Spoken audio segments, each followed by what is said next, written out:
So just before we start this thing, Mr. Director, I'd like the three shot to talk to my colleagues because I'm going to have a problem on the weekend because on Saturday morning at 6 a.m., I am going to be watching the first half of Granada Real Madrid, which will be on SportsMax 2. First half. First half, yeah. Just the first half because at 7 a.m., I have to go to SportsMax to watch the horse racing. I have a football game to play on Saturday morning, but I want to use this medium to announce that I will not be present at that football game. Why? Because of all the sport that's on the TV on Saturday morning. So it's the first half of Real Madrid versus Granada on SportsMax 2 from 6 a.m. Then Lance, at 7 a.m., I'll send you a message to remind you that the Champions Day race day starts at 7, but you don't need a reminder. You won't need a reminder. Yeah, I know that very well, yeah. 7 a.m., 8 a.m. Right. And then when I watch that, then I'll be doing Spanish football for the rest of the day on SportsMax and SportsMax 2. Right. English Premier League as well. And then in the night, it's boxing. Mm-hmm. I will not be moving. I'll be only taking bathroom breaks, but all my meals will have to be served to me on Saturday and my refreshments. And my phone will be for information purposes only. Don't expect any callbacks or any return of messages or anything like that.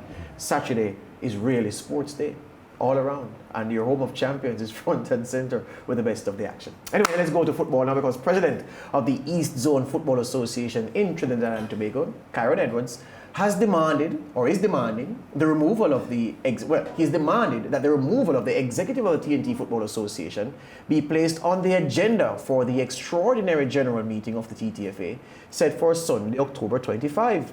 In a letter to TTFA President William Wallace, Edwards is also demanding that the meeting be allowed to vote on the installation of FIFA's Normalization Committee to run the affairs of the TTFA and try to get the country back in line with FIFA's rules. This is the letter shared with the media earlier on Friday. So it's addressed to William Wallace at the TTFA's office in Couva.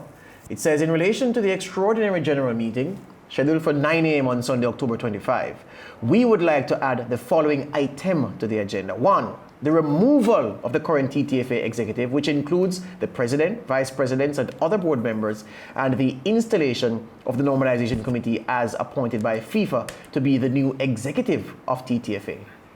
Yeah, so that's what Edwards is saying that he wants. And it's a long letter with some real strong sentiments expressed, not strong language, but the sentiments expressed were expressed quite forcefully by Edwards. And our producers did reach out to him. They did make contact with him, and he said that, look, he's willing to appear on the SportsMax Zone and speak with us, but he's giving William Wallace adequate time to respond to the letter. So he says, look, allow William Wallace time to address the issue raised, and then if a reasonable time has elapsed and he hasn't responded, I'll come. And if he responds quickly, I'll come and speak with you after. So we wait on Mr. Edwards to speak with us. Meanwhile, a key member of United TTFA, the group which engineered Wallace's win at last November's presidential election, Keith Look Loy, has walked before being pushed. Look Loy, the chairman of the TTFA's technical committee, issued a missive earlier on Friday. A missive is an official letter, but one that's usually long, and it was long. It is a missive. He issued it earlier on Friday, and he also announced in that missive that he's retiring from football administration. This is what he said.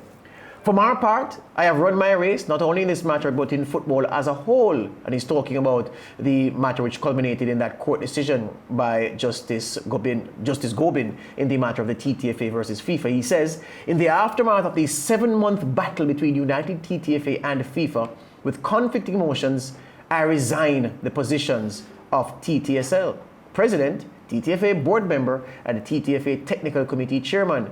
These resignations are effective immediately. Football has been my lifelong love and labor. I participated in and represented Trinidad and Tobago football on and off the field for more than 50 years. Never did I think the day would come when a foreign entity would attempt to seize control of our football. To see many fellow citizens hysterically rationalize, aid, and abet this is unbearable. I will always stand by the sovereignty of our country, its laws, and its institutions. I am proud to be a member of United TTFA, which won the historic legal campaign to reject FIFA's grotesque and illegal attempt at external intervention. The rule of law in Trinidad and Tobago has been upheld by our independent court, But the import of this victory is not limited to our shores. It bears global significance. Trinidad and Tobago has now set the stage for other countries to challenge FIFA's arrogant and brutal approach to global football governance. And the spotlight is now on FIFA, which must end its arbitrary and weaponized deployment of the Normalization Committee against administrations it does not favor, and which must now institute objective criteria and proper protocols for the use of said committee to resolve legitimate and intractable governance problems in member associations. Keith Look Loy, never a man short on words, never a man short on words, and he goes out. Well, in the grand scheme of things, however, it is clear to me that the membership wishes to participate in global football, even if it means bowing to FIFA and voluntarily ceding our right to govern ourselves and to resolve the problems and crises of our independence and sovereignty. I accept that political reality. Now my work is done, and I leave the league financially solvent and politically strong. He's talking about the Trinidad and Tobago Super League. But I caution the membership to be vigilant, to guard their independence jealously. I make way for those who wish to assume the leadership of the Super League and who believe they could do better. I leave Trinidad and Tobago football head high and satisfied that I made my contribution with the best of intentions and to the best of my ability. Ultimately, the lasting judgment of our actions will be provided by history. Good luck to all. That's how Keith Look Loy signs off. I want to hear some perspectives on what he said. Well, I can tell he's extremely proud, Lance and George. He's very proud based on what he has said. He feels as if he has achieved something based on, of course, the TTFA beating FIFA in the High Court. He says that what took place under his watch and with the United TTFA will be of global significance in his, if I'm to quote his own words. So he feels as if, he's very proud and he's walking away from something good that he's done. And of course, he quoted that he was born in 1953, so he knows what colonialism is like. So as I said, he walks away with his head held high. My only question, and the first thing that came to mind is it that he's premeditating what's going to be taking place on October 25th? So instead of the members, ousting him from his position, he decides to just walk before he's fired? Well, before I comment on Look Loy's missive, right. Kieran Edwards, the East Zone man, prior to the section that George spoke of with Look Loy, made some very robust comments about where his football association stands with the United TTFA, and a very robust statement being put out from him, which is departing, I would think, from a lot of what we had heard from the football fraternity before. It seems that his comments, Edwards' comments, are a lot more strident and forceful than what we had seen from opponents of the United TTFA before now. Now, Look Loy, as he said, is a man steeped in football administration in Trinidad and Tobago, and he has come off a few contentious years of fighting a battle to oust David John Williams, who he thought was not a good president of the TTFA. And it clearly has been heartbreaking for him and members of the United TTFA to have won an election to oust DJW and to see FIFA stepping in and ousting them. Now, we have heard several Trinidad and Tobago football gurus speak over the past 5 or 6 months.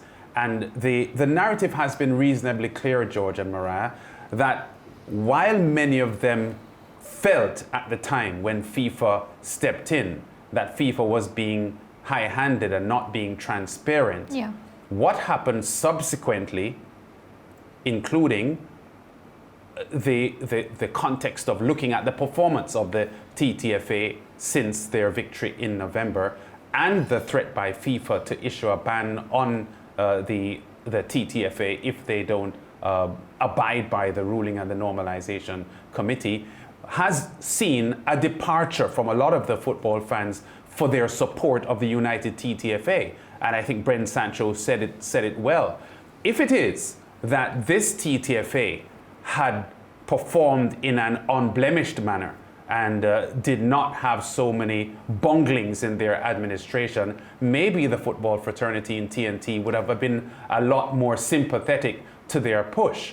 but having not seen a clean administrative performance from them and the threat of a FIFA ban hanging over their heads, the general feeling was that they needed to back off and allow the FIFA Normalization Committee to run its course. And I just think that is where the situation is at. And I agree that it is clear that Look Loy probably recognizes what will happen in the near future, but he appears to leave with a heavy heart, but in some way, based on what he is saying, proud of standing up for what he believed in. It's just that at the moment, Trinidad's football is in a complete wreck, and I'm not sure how they're going to reverse that right now. You know, men like Keith Look Loy don't subject themselves to the whims, fancies, opinions, or direction of people who they believe to be lesser than them, intellectually or otherwise. So he would never, ever subject himself to being a part of a meeting where his fate will be decided by the vote of other people. Men like Keith Look Loy don't do that, and history has many examples to back that up. So I always knew that if it came to this, well, not if, because it was clear it would have come to this for several weeks now, that he would pen such a missive as he has today and announce that he would be leaving the scene before what he would consider to be the mob came with torches and weapons to maim, shame him, and to complete an execution. He would not subject himself to that. He'd rather go out his way. Yeah. What is true also is that Keith Look Loy, I believe, is a man of principle. I think Keith Look Loy is a man of principle. I think he's a man of strong, he has a moral compass, I believe. But oftentimes, the moral compass points in a direction that is not the best direction to chart a course for your vessel in. And I have some serious disagreements with him on aspects of his support for William Wallace and for the fuel that he put to the fire that was the United TTFA and for how this ended up. I think he is a man who meant football very well. I think that he is, if you're part of an association and you have a man like Keith Look Loy supporting you, you feel as if you have strength in a comrade. I think he is a man of substance. He has given a lot to T&T's football, and he means well. I've never gotten the impression that he was a man after self-aggrandizement. I just thought that he was severely misguided and that a man of his wisdom didn't use the benefit of the experience that he has garnered, the reading that he has done in his life, the reading for football and for the other areas of interest. All of the body of information that has been available to Keith Look Loy has not been used well. And I think that he has taken some positions that have been out of pure stubbornness and not for the greater good. There has been a lack of utility and basic common sense in a lot of what Keith Look Loy has done. That's not to damage his standing as a football man in T&T, but in the circumstances, Keith Look Loy, he had to go. You had to go, given what has transpired and given your hand in what has transpired. That said, he says in the piece that what happened with Trinidad and Tobago will serve as a marker for other football associations elsewhere in the world. I remind him, and I remind the viewers, this is not my opinion. This is the legal opinion I have sought and been furnished with by two different attorneys here in Jamaica. Where a defendant doesn't enter a defense in a matter, that case on judgment cannot be used as precedent for anything else. Law, of course, is built on precedent, which is why if you read Justice Gobin's judgment, she cited several of case law to gird what she was saying and her own opinions and her own feeling and her own assessment of things, case law referenced. This instance, this case, cannot be used by any court in the same way that Justice Gobin used case law in making this judgment. So I don't know what value what has happened will be to any other country in similar circumstances, because they certainly can't rely on what has transpired between FIFA and the TTFA as the basis for anything that they're going to do. So it ends a chapter in Trinidad and Tobago's football. Keith Look Loy is gone, but from what I hear on the ground, his is the first of many departures. He has probably learned a smart thing. He's gone on his own volition, but others will be turfed out. Break time. Back with more in the zone.